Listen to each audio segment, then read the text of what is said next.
Thank you everyone for coming out and joining. I'm Matt Holzapfel. I'm the Chief Product Officer at Tamr.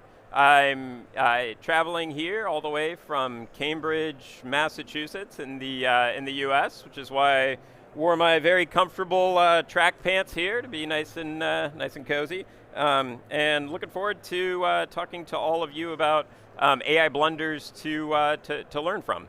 And the reason that we chose this topic to talk about is we've been kind of working in this space and working with customers who have ML and AI initiatives for quite some time. So the company was founded in 2013 out of a research project at MIT, where really the focus at the time, the company was formed during the big data hype cycle. The focus at the time was we're going to have all this big data.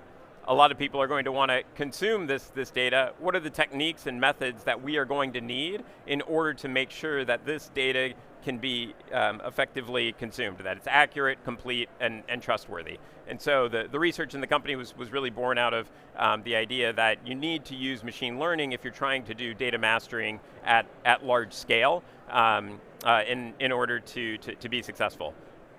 Given that, we do have a lot of experience going through hype cycles and working with customers at these different inflection points where they want to, at first it was invest in big data, then they wanted to invest in advanced analytics, then we wanted to invest in machine learning, and now we want to invest in Gen AI.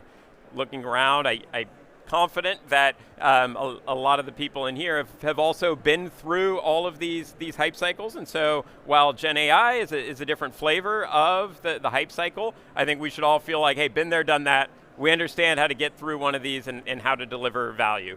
And so the lessons learned that we'll go through in here aren't necessarily exclusive to the Gen AI era, because that is very new, but I think are kind of born out of very similar challenges and similar hype cycles.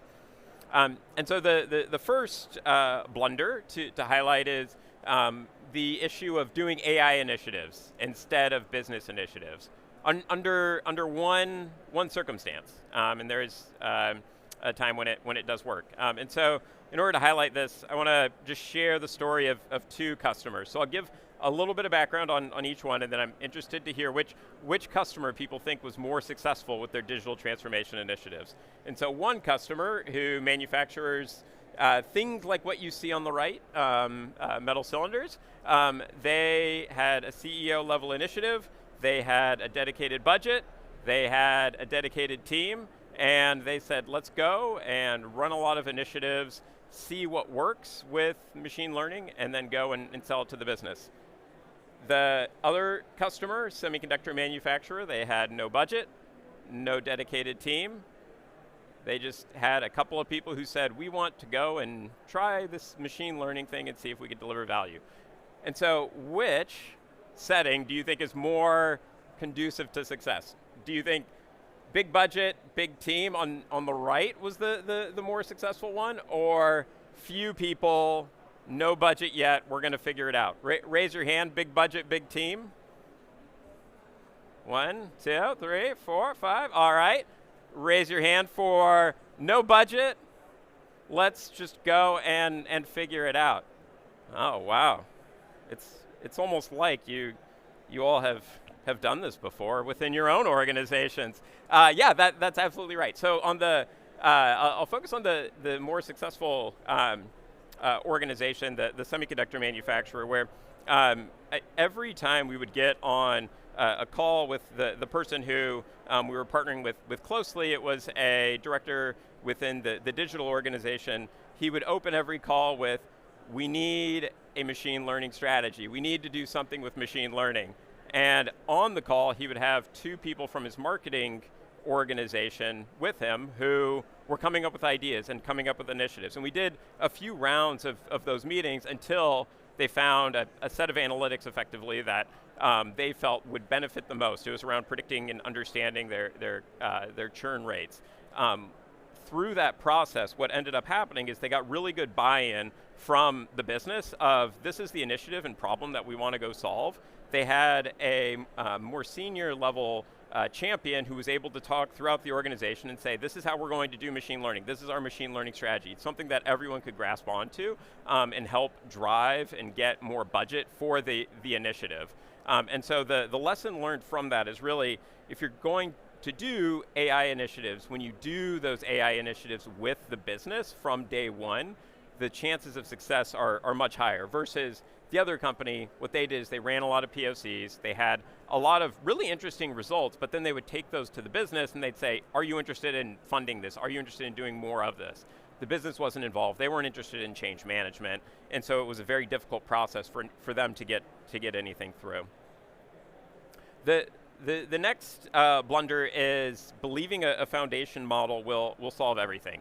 And as a general just technology enthusiast, I am very much on the curve.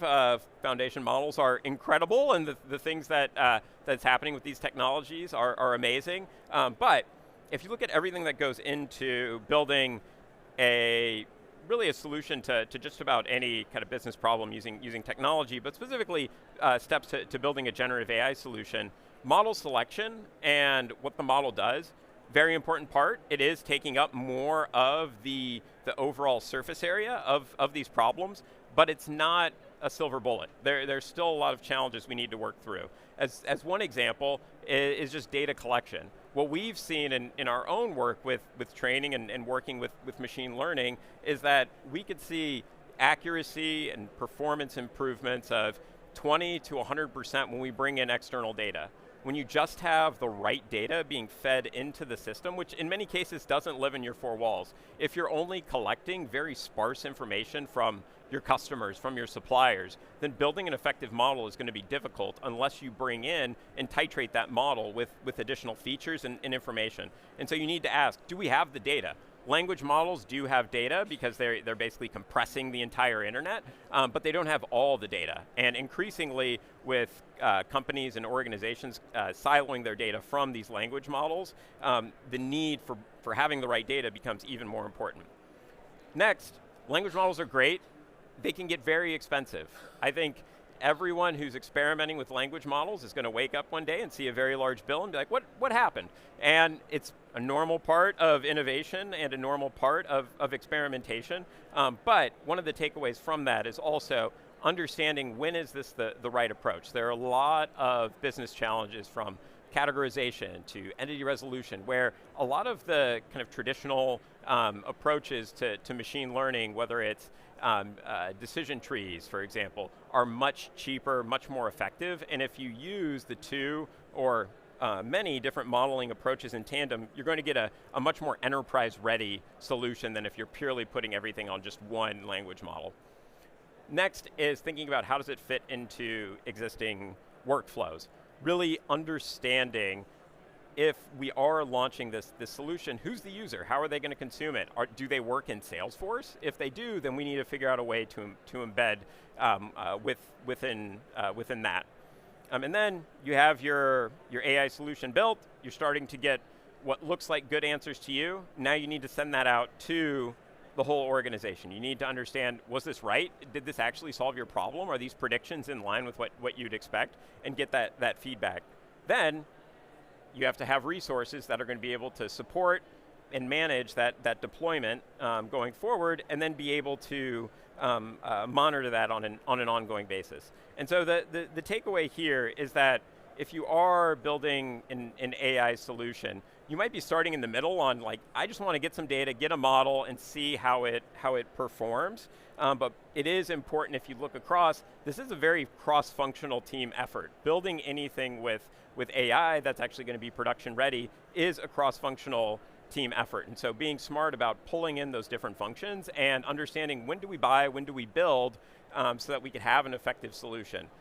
You'll get great POCs, great prototypes out of just using the off-the-shelf models, but thinking holistically about how do we really solve the problem, I think requires bringing in more functions. Next is forgetting that machines need feedback too. In order for a model to be effective, it needs to get smarter over time. It needs feedback to know is it working and is it effective. I think kind of a relatively simple chart here of just more training, better results, very intuitive, but I think what's important and what is a little bit misleading with those types of charts is that it creates this incentive, particularly with groups like us, where we're like, we want to do one initiative, go on to the next, and then we want to do the next thing. It creates this incentive to make model training and tuning a one and done. I want to have a project plan where we're going to spend 3 weeks on model tuning and validation. We're going to get it live. We're going to launch this offering, and then we're going to go on to the next thing. But it doesn't work that way very effectively. Sure, you could have a model that stays effective over time, but part of what makes a model effective in the recommendations and what the system is producing is that people buy into it, they trust it, they believe it. And in order to have that trust, really you need to be engaging with your end users on an ongoing basis. Here's one example of something that we've seen with our customers that's really successful, of embedding the feedback process within existing workflows. Here's an example of Salesforce. Like, just ask someone a question when they're looking at an account in Salesforce. Is this right or wrong? Use that feedback to tune your model. We've seen when this is embedded in Salesforce, it was something like a 85% participation rate within the organization. Getting 85% of people to participate in the data project is off the charts. And so when you put it in to someone's workflow, we've also seen a very large chemical or chemistry manufacturer for all the goods that a chemist would need, beakers, et cetera.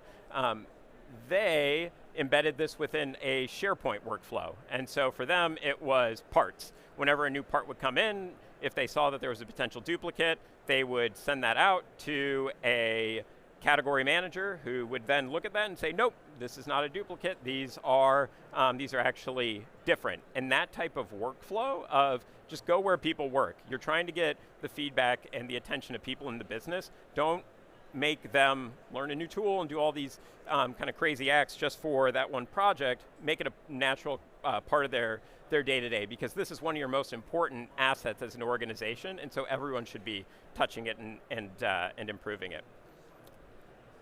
The next is forgetting about the end user experience. And so I know I kind of personally fall into this trap all the time as someone who was a kind of data and analytics practitioner before joining Tamr, which is like, just give me the data, just give me the table, just give me the spreadsheet, and then I will figure it out. And so I always think in terms of tables. I want to see tables, I want to see the data, but not everyone works that way. Our brains visually, or rather our brains are looking for structure. They're looking for visual evidence so that we can understand something quickly, make sense of it, and then use that in order to take action.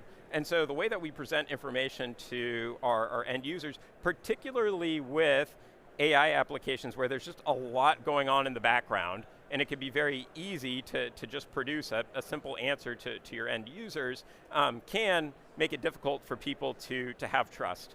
We've seen that when we kind of shifted our own product focus from basically producing tables to adding more visualization within the product, more ways for people to understand and engage with the low-level data, that the amount of people from the business side who were starting to engage with the data went up by an order of magnitude. We went from having just basically data practitioners working within our product to having people within the business. And that was because of this kind of seemingly simple but important idea of, when you have visual representation of the data that kind of meets end users' needs, they're going to engage with it much more. The next is making data quality a project instead of a process, which we talked a little bit about this with model training, but very true with data quality. And I think everyone who's at this event likely has some appreciation for garbage in, garbage out. You need data quality to be good. We know these things, but I think what really kind of brings this to a head, at least for me, is this fact that the majority of data that we consume is less than a week old. This is data from from Google about what do people consume within BigQuery, and it was a little kind of crazy to me because I was like, well, you always want to see the full picture if you're looking at an analytic, but as you think about it, the people within your organization, marketing analysts, your sales leaders, your production leaders, they want to know what happened last week.